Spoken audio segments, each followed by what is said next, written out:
I still remember the way my hands trembled when I looked at the little stick in my bathroom that morning. Then another, and another. For pregnancy tests in total, each one showing the same undeniable truth. I was pregnant. My heart raced with a mixture of fear and overwhelming joy. After years of waiting, it was finally happening. I was going to be a mother. Ryan and I were going to have a baby. The very same day, I went to the clinic in Columbus to be absolutely sure. The doctor confirmed it, 9 weeks along, healthy heartbeat, everything progressing as it should. I couldn't stop smiling. I even caught myself humming as I left the office, holding the ultrasound referral in my hand as if it were a ticket to a brighter future. Ryan will be so happy, I thought.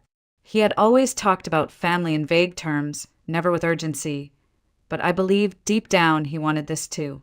I spent the rest of that day planning a special dinner. I wanted it to be perfect when I told him. But as I chopped vegetables and set the table, memories began to drift back.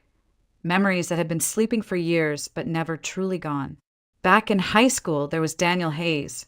He wasn't just a classmate.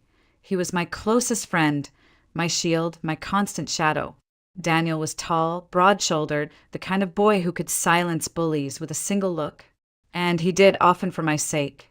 He was always there, always watching out for me. What I never allowed myself to acknowledge, at least not then, was that Daniel was in love with me. Everyone in school seemed to know it. Everyone but me, or maybe I just chose to ignore it. Then came Ryan. He transferred to our school in the middle of junior year.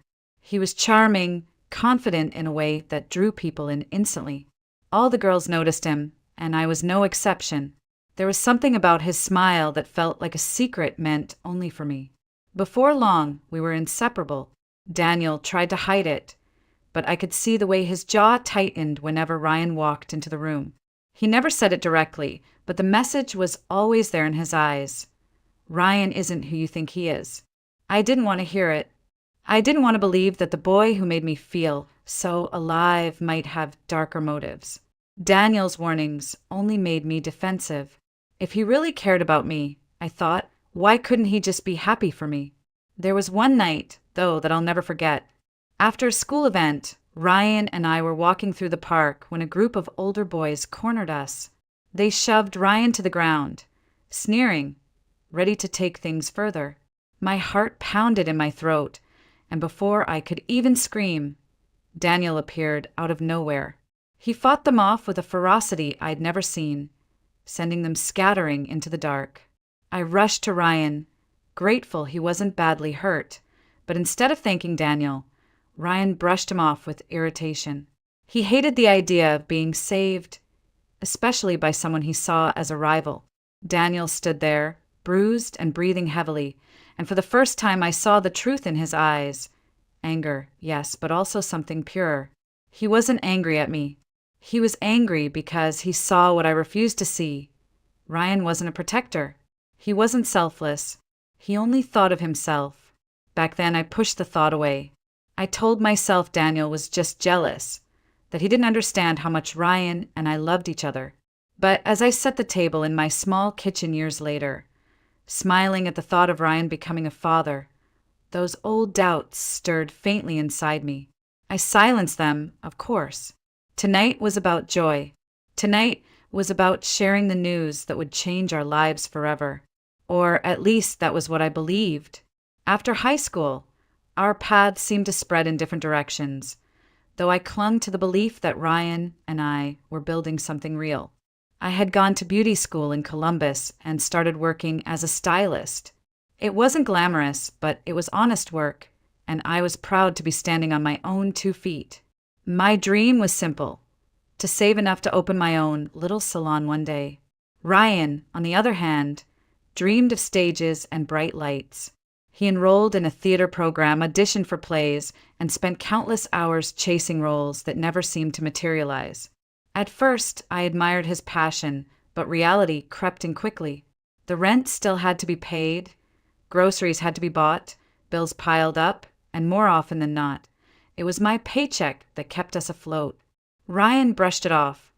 promising that someday his big break would come and we'd laugh about these struggles. I wanted to believe him, so I did. Meanwhile, Daniel Hayes had become a financial analyst. I heard through the grapevine that he had done well for himself. Even started his own consulting business. We didn't talk often anymore, but every so often I'd see his name pop up in a community article or hear about him from mutual acquaintances. It always stirred something in me, a sense of pride, maybe regret for the distance between us. Daniel had always been solid, dependable. He was the kind of man people leaned on. And though he never said a word, I sometimes wondered if he was still watching out for me in his own quiet way. Megan Brooks, my best friend since childhood, was less subtle. She never hid her dislike for Ryan. She said he was using me, living off my sacrifices, and that one day I'd wake up and realize I had wasted years on someone who didn't deserve me. Her words stung, of course, not because I believed them, but because deep down I feared she might be right. Still, I defended Ryan every time. He's just waiting for his chance, I'd say. He loves me, you just don't see it.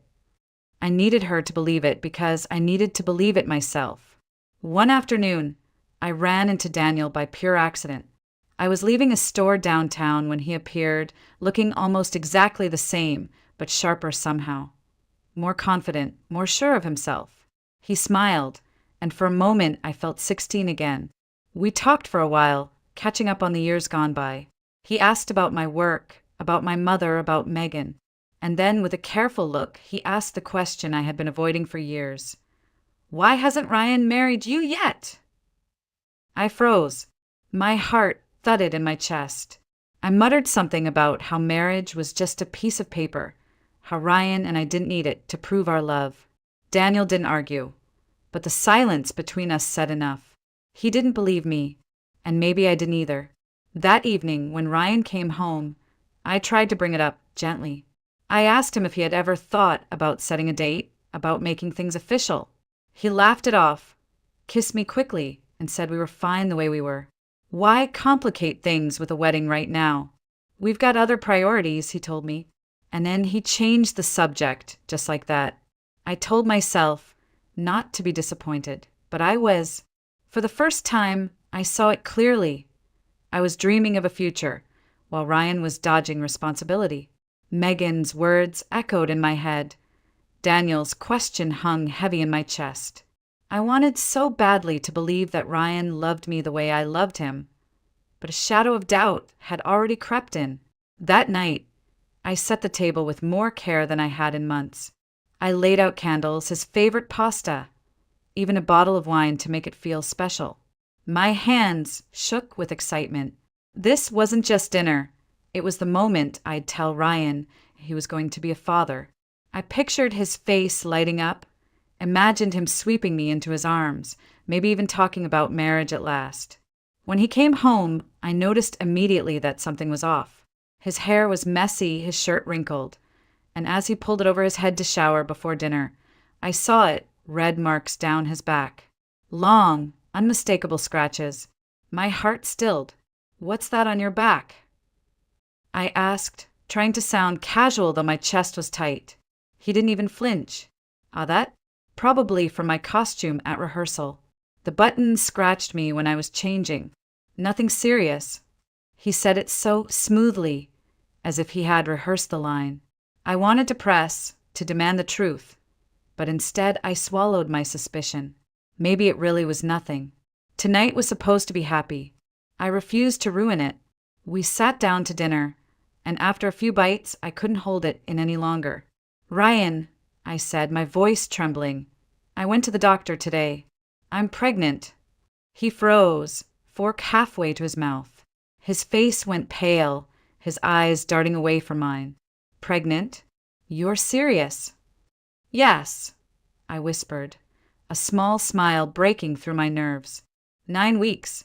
We're going to have a baby. For a long moment, he said nothing. Then, finally, he muttered, I don't know if we're ready for this. We're still young, Amanda. We can't even take care of ourselves half the time. How are we supposed to raise a child? His words cut through me like ice. I had been waiting for joy, for celebration. Instead, I felt the air leave my lungs. "But we've talked about this before," I said desperately. "You said one day we'd—" "One day," he interrupted. "Not now." Tears burned my eyes, but before I could crumble completely, I saw him shift. His expression softened, and he reached across the table to take my hand. "Hey, don't cry. I didn't mean it like that. It's just unexpected. But if this is what you want, then fine. We'll have the baby. I'll support you." The relief that washed over me was immediate and overwhelming. He wasn't thrilled, but he wasn't leaving me either.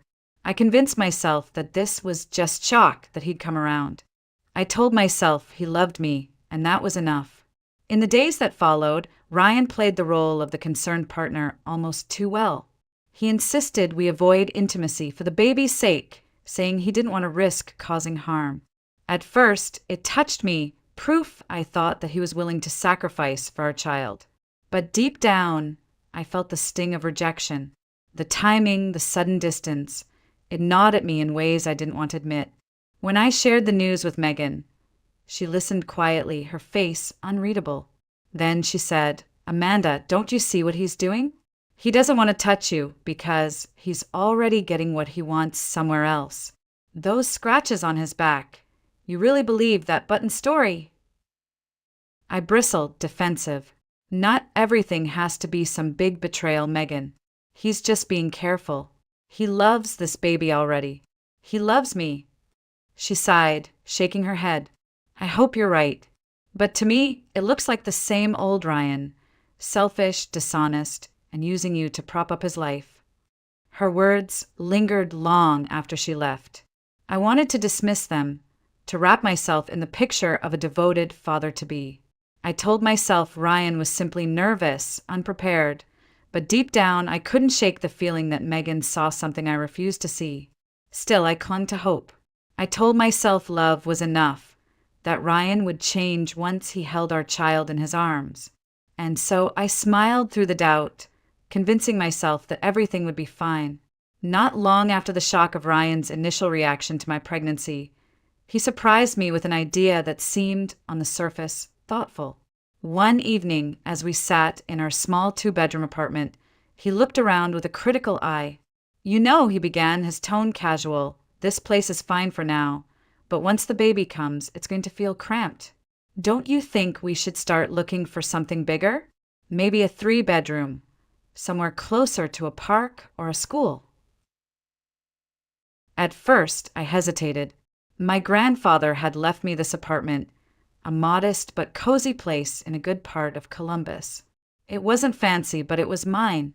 More than that, it carried the weight of family history, memories tied to every corner. "I don't know," I admitted. "It's paid off. We don't have to worry about a mortgage. Maybe we could just renovate the 2nd bedroom into a nursery." Ryan shook his head quickly. "Renovating's a waste of time. Think bigger, Amanda. We're starting a family. Don't you want our baby to grow up in a real home? Besides, this way we could sell this place and use the money as a down payment on something new. Something ours." The word ours hit me in the chest. He was making it sound like this was about unity, about building a life together. I wanted to believe that. "I'd need to talk to my mom," I said quietly. He frowned. "Why? It's your apartment, our apartment. We don't need anyone else's permission. Families make decisions together. You and me, Amanda. That's all that matters." It sounded so convincing at the time, like a declaration of loyalty. I nodded, pushing away my doubts. Then, almost as if the universe wanted to test me, I was rushed to the hospital weeks later with severe cramping. The doctors called it a threatened miscarriage, and I was put on strict bed rest. Lying in that sterile hospital room, all I could think about was keeping my baby safe. Ryan visited with flowers and a smile, telling me not to worry. One night, he leaned against the hospital wall and said, "Listen, babe, we can't lose the apartment deal while you're stuck here. I talked to the realtor. If you give me power of attorney, I can handle everything. I'll make sure we get the perfect place before the baby arrives." I hesitated, pen hovering above the papers. My mother's voice echoed in my head. Never sign something without knowing exactly what it means. But Ryan's eyes were steady, his voice gentle. Trust me, Amanda. I'll take care of it. For you. For the baby. And so, against a tiny knot of unease in my stomach, I signed. When Megan found out, her reaction was explosive. She came to my hospital room the next day, her face pale with fury. You did what? She snapped. I gave Ryan power of attorney. Just until I get out. It's not a big deal, I said, trying to keep my voice calm. Not a big deal. Megan nearly shouted. Amanda, you just handed him the knife to stab you with. Do you have any idea what you've done? He can sell that apartment out from under you and disappear, and you won't have a single legal claim to stop him. Her words cut deep, not because I believed them, but because they scared me. I lashed out, desperate to shut her down. Why are you always against him? Is it because you can't stand seeing someone happy when you lost your own fiancé? You don't get to project your bitterness onto my life. The instant the words left my mouth, I regretted them. Megan's fiancé had died in a car accident barely a year before. The pain in her eyes at my outburst was sharper than any knife. She stood there in silence for a moment, then shook her head. I hope for your sake I'm wrong, she said softly before walking out. After she left, guilt twisted inside me, but I clung to Ryan's promises like a lifeline. Later, when I told my mother about the decision, she looked stricken.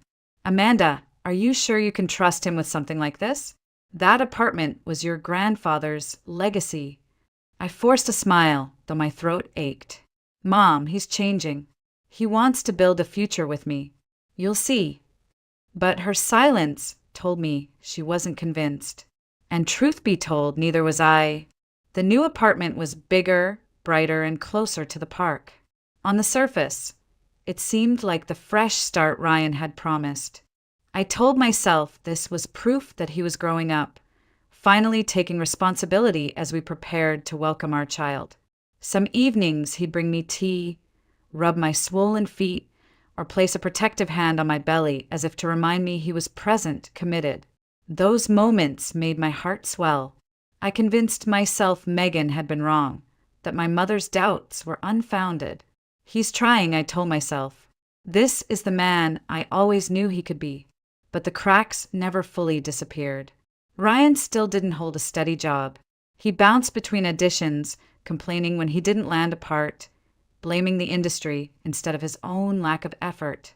He slept late, played video games, and spent hours on his phone while I dragged myself to work each morning, swollen ankles and all. When I brought it up, he brushed me off with a laugh. Come on, Amanda. Soon enough we'll have a baby crying all night. Let me enjoy sleep while I can.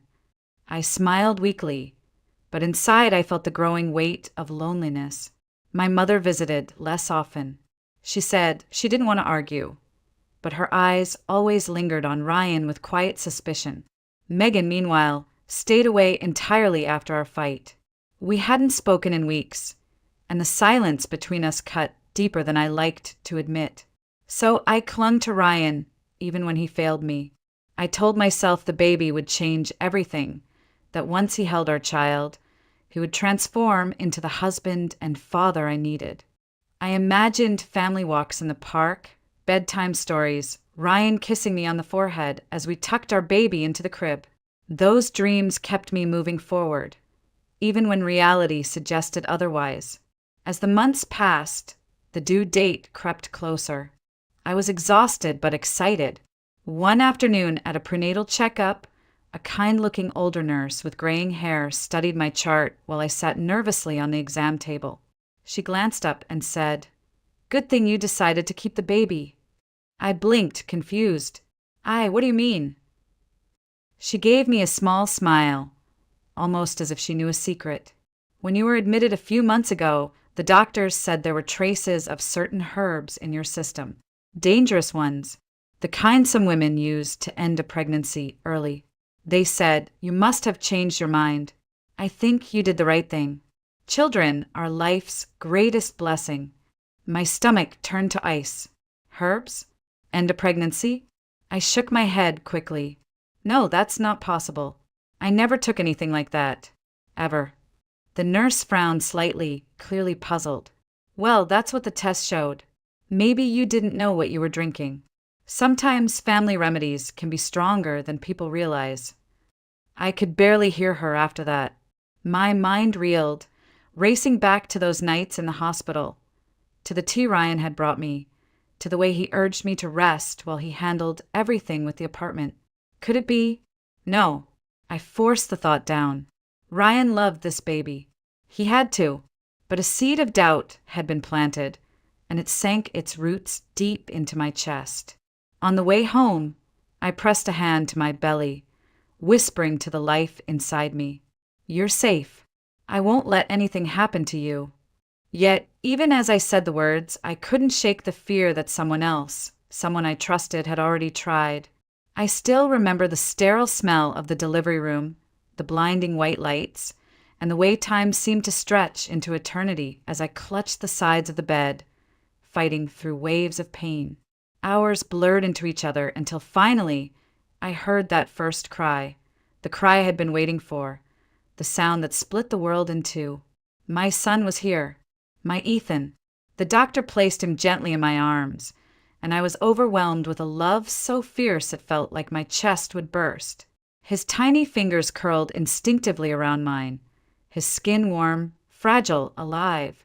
Tears streamed down my cheeks as I whispered, "Welcome, baby. You're safe now." For a moment, it was as if the room disappeared, as if all the loneliness and fear of the past months had been washed away by this one miracle. But then came the hollow realization: Ryan wasn't there. He had promised, sworn, that he would be by my side. Yet when I looked around, all I saw were nurses in scrubs, no familiar face, no hand to hold.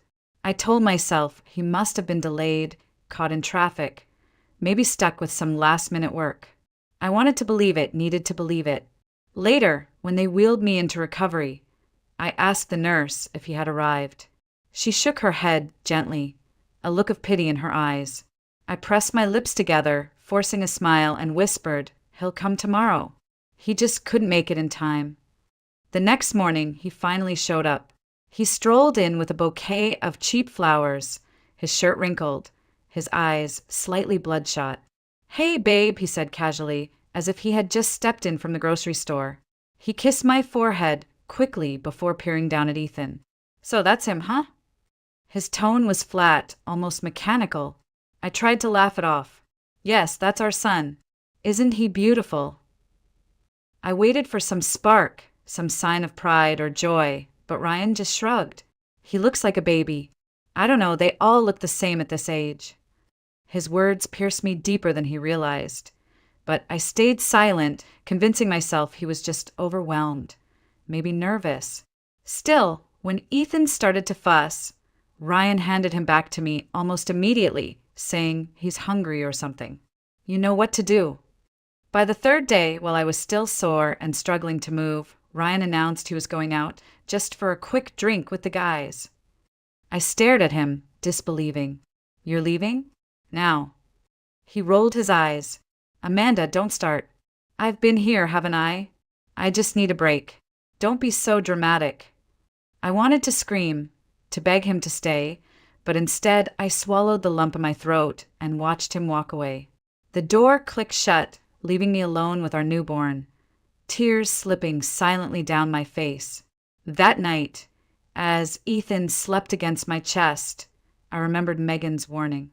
Her voice echoed in my mind, "He'll never change. You'll carry the weight alone."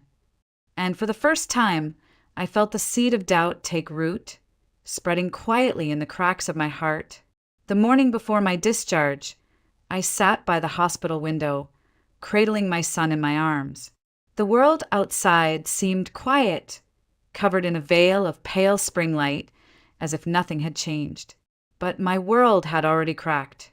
I was exhausted, yet a fragile thread of hope still pulsed inside me. I thought maybe once Ryan held Ethan, maybe once he saw his own son's tiny fists, something in him would finally awaken. I reached for my phone, expecting a missed call or at least a message asking how we were doing. Instead, there was a new voice note. Ryan's name lit up the screen. My heart leapt. Maybe it was the apology I'd been waiting for. Maybe he was finally ready to step up. I pressed play. His voice came through, low and flat, slurred slightly as if he'd been drinking. Amanda, I can't do this anymore. I never wanted the kid. I never wanted this life. For 4 years I've been with someone else. Someone who actually makes me feel alive. I'm leaving with her. The apartment? Already sold. The money's mine now. And don't worry, I signed the papers. I'm giving up my rights as the father. You're on your own. My hand trembled so violently I nearly dropped the phone. I felt my chest cave in, my breath stolen like someone had struck me. I replayed it again, hoping I had misheard. But no, every word was clear, cold, calculated. He wasn't done. There was another recording, his tone almost mocking this time. Remember when you thought I got jumped outside the bar? When you patched me up and cried, thinking you almost lost me? That was a setup. I wanted you to pity me, to keep you hooked. Worked, didn't it? You always were so easy to fool. The phone slipped from my hand onto the bed. My body went numb, as though I had fallen into icy water. My son stirred gently against me, his breath warm and innocent. The weight of him was the only thing anchoring me to reality. I stared at the hospital wall, my mind reeling. He had stolen our home. He had abandoned us. And worse, he admitted to deceiving me, manipulating me, and maybe even trying to harm our baby before he was born. Suddenly, the nurse's words about the herbal traces echoed in my ears like a siren. My stomach churned. Betrayal was too small a word. This wasn't just a man walking away. This was destruction, deliberate and cruel. This wasn't betrayal anymore. This was a crime. I pressed my lips against my son's soft hair, holding him tighter as tears streamed down my cheeks. My voice cracked as I whispered, I will never let anyone hurt you again. The future I had clung to, Ryan holding our son, Ryan standing beside me as a father, Ryan finally becoming the man I believed he could be, shattered into dust. All that was left was the raw truth. I had been living with a mask, a stranger wearing the face of a husband. And now, as I sat there in the sterile hospital room with my newborn son, I realized the cruelest truth of all. Ryan hadn't simply abandoned us. He had erased us from the life we built together, like we never existed. But if he thought I would stay broken, he was wrong. Something inside me, something deeper than pain, had begun to stir. When I was discharged from the hospital, there was no one waiting for me at the entrance. I clutched my newborn son tightly against my chest, tears blurring my vision as the cold wind swept across the parking lot. For a moment, I felt invisible, abandoned, and stripped of every illusion I had once held. My body was weak, my heart even weaker, and I whispered to my son, "It's just you and me now, baby. We'll figure this out somehow." And then, through my haze of despair, I saw a sleek black car pulling up. The door opened, and out stepped Daniel, dressed sharply, holding a massive bouquet of white lilies. He walked straight toward me with such certainty that the world seemed to pause. Without a word, he gently took the heavy diaper bag from my shoulder, then carefully adjusted my son's blanket. His voice was soft, steady. "You're not alone, Amanda. Let me take you home." The ride back was surreal. The contrast between my devastation and Daniel's quiet strength was overwhelming. I kept staring out the window, unable to stop the tears, while Daniel drove with a kind of patience that made me feel safe for the first time in a very long time. When we arrived at my mother Linda's house, the sight that greeted me nearly broke me all over again. My mom was waiting on the porch, her arms already open wide. Beside her stood Megan, the sister I hadn't spoken to since our cruel fight. My knees buckled under the weight of emotion. I barely managed to whisper, "Mom, Megan," before Linda pulled me into her embrace, careful not to crush the baby between us. Megan stepped forward hesitantly, her eyes swollen from crying. Amanda, I'm sorry, she said, her voice cracking. I should have believed you. I should have been there. For a second, I wanted to push her away, to hold onto the bitterness that had fueled me. But then I saw the way she looked at my son, her nephew, and I felt something inside me soften. My voice was weak, but sincere. We both made mistakes. But I need you now. Megan threw her arms around me, and for the first time in weeks, I felt like I wasn't drowning. Inside, after I laid the baby down in a crib my mother had lovingly prepared, Daniel cleared his throat. His expression was grave. Amanda, you need to know the truth. I've been digging into Ryan's activities. My stomach tightened as he handed me a folder filled with documents. Bank transfers, property sales, even fake IDs. Daniel continued, his voice steady but edged with anger. Ryan didn't just leave you. He sold your apartment. He emptied your accounts. And he was preparing to flee the country with his mistress. But he won't get far. I've already alerted the authorities. They intercepted him at the airport this morning. I staggered back, my hand flying to my mouth. You mean he's been arrested? Daniel nodded. Yes. And Amanda, there's more. That night, when he claimed he was attacked outside your building, it was staged. He paid 2 men to rough him up just enough so you'd pity him and stay. My knees gave out, and I collapsed into the nearest chair. The betrayal cut deeper with every revelation, and yet, beneath the anguish, there was relief. A strange, trembling relief that I was finally free from his web of lies. Daniel knelt beside me, his hand covering mine with warmth and certainty. I'm not here to replace anyone. I just want you to know, I've got your back. Always. Tears rolled down my face, but this time they weren't just tears of despair. For the first time since Ryan's voice shattered me in that voicemail, I felt a flicker of hope. I had my son, I had my family, and whether I was ready to admit it or not, I had Daniel. And maybe, just maybe, that was enough to start over. Ryan's arrest felt like the closing of a book I should have burned long ago. The authorities wasted no time. Fraud, assault, embezzlement. Every crime he had hidden beneath his polished smile was laid bare. For once, he couldn't manipulate or talk his way out of it. He was led away in handcuffs, his eyes darting around the courtroom like a trapped animal. Watching him fall wasn't triumph, it was justice. Justice for me, for my son, for every year I had wasted believing his lies. In the quiet aftermath, guilt washed over me like a tide I couldn't hold back. I thought of the nights I defended him to my mother, the times I chose him over Megan, the years I silenced my instincts because I wanted to believe in love. One evening, as we sat around Linda's kitchen table, I looked at her and Megan with tears in my eyes. I was blind, I admitted, and I hurt both of you by choosing him over the truth. My voice broke, but neither of them turned away. Linda reached across the table, her hands warm and steady. Megan's eyes softened.